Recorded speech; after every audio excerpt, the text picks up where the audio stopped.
Dans cette vidéo, on va redresser une photo un peu penchée.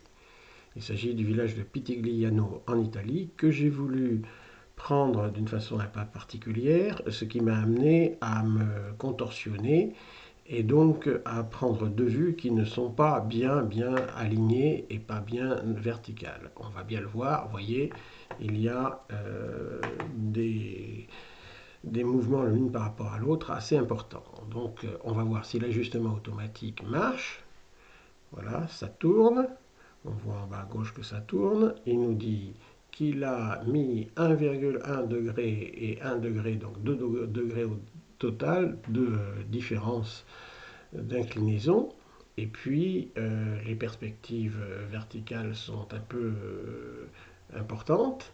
Hein, et le décalage hors vertical, 41 pixels, c'est pas énorme, mais c'est quand même quelque chose. Donc on voit que cependant que le résultat, puisqu'il a mis est penché, et ça c'est pas très agréable. Et puis on verra après quelque chose où le mur là, il enfonce la fenêtre, donc on le mettra un peu en retrait. Donc on va utiliser ici l'icône d'ajustement facile qui nous amène sur une fenêtre où on voit en anaglyphe en noir et blanc. Et on a une possibilité de faire beaucoup de choses là-dessus, qu'on verra plus tard, mais on a le fait qu'on peut afficher une grille là, et puis faire tourner les images. Vous voyez, vous avez rotation, faire tourner les images dans plusieurs sens, mais ça on verra plus tard. Et là, comme je suis déjà théoriquement ajusté, je vais lier les deux rotations des deux images en même temps. Et donc, je clique ici, ça me fait roter d'1 degré. Si je clique là-dessus sur la petite flèche, ça fait 1 dixième de degré. Hein. Si je remets à 0, bon, ça remet à 0. Donc, je mets 1 degré, un deuxième degré. Je mets 1 dixième de degré en plus. Voilà. Oh, est-ce nécessaire ou est-ce nécessaire de mettre... non, on va rester des choses simples. Il y a d'autres paramètres qu'on ne va pas toucher pour le moment, mais on a là-dessus, on a fait tourner l'image. Donc on fait OK, hein, et voilà, il a transformé l'image et elle est remise en place. On s'aperçoit ici que, comme on a vu précédemment, une zone blanche à gauche du rouge sur une zone sombre.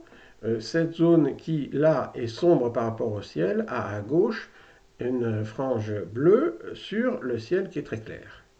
Ici, à l'inverse, nous avons une...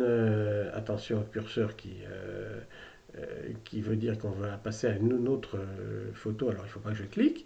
Ici, on a une zone bleue à droite d'une zone sombre et donc à gauche d'une zone claire, donc ça veut dire que c'est en avant.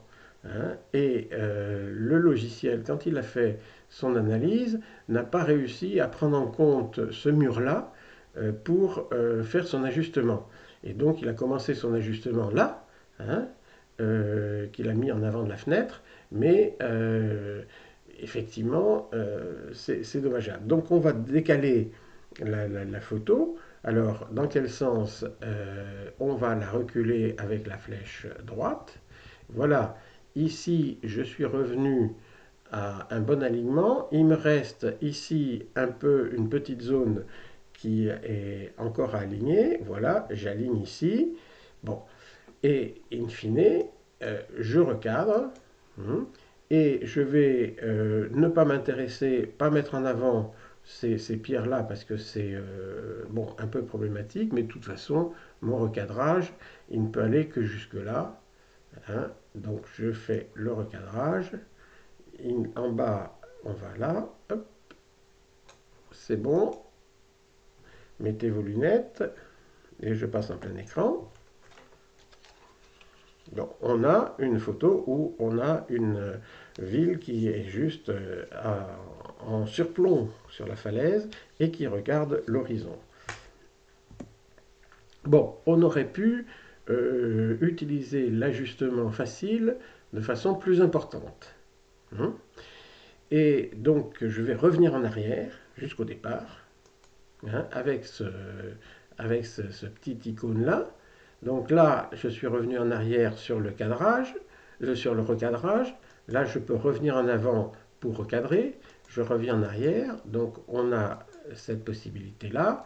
Et voilà, on est revenu au départ, hein, que l'on présente en anaglyphe parce que c'est la dernière présentation qu'on a eue, mais qu'on peut aussi voir en côte à côte. Hein. Ça, c'est qu'une question de présentation. Et donc, ce n'est pas une étape de transformation de la photo, de la stéréo. Donc je vais faire l'ajustement facile qui est en fait un ajustement manuel. Donc pour le moment, je ne vais pas lier les deux perspectives parce que nous avons vu que lier les deux rotations parce que nous avons vu que les photos n'étaient pas bien parallèles l'une par rapport à l'autre. Si je maintiens mon clic gauche enfoncé et que je déplace une photo par rapport à l'autre. Et donc voilà, comme ça, j'amène un peu ce toit à se confondre d'un côté ou de l'autre. Et là, on voit qu'il est confondu, et puis là, on voit qu'il y a de la place. Hein. Donc, je vais venir en arrière là, et je vais venir en avant là.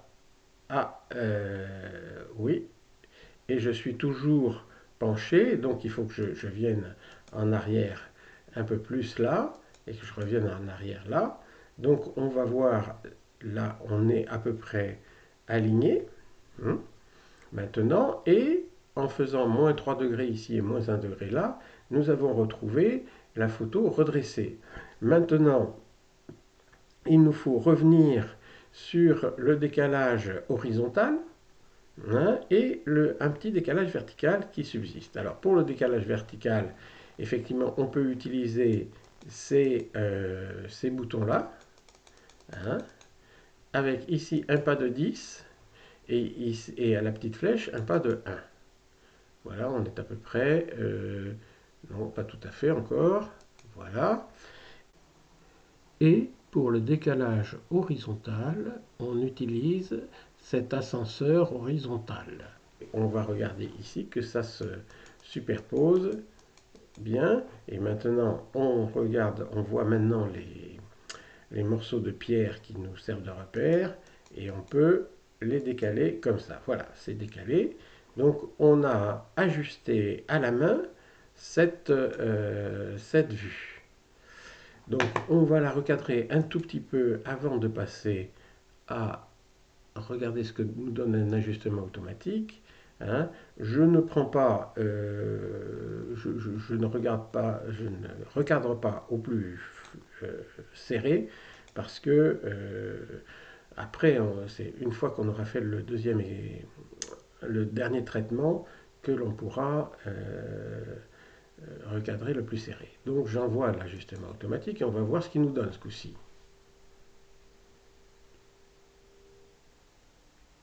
Il travaille. Donc, pour les rotations, là, il nous en a rien mis. La taille, c'est vraiment le plus petit qu'il pouvait faire comme redimensionnement de taille.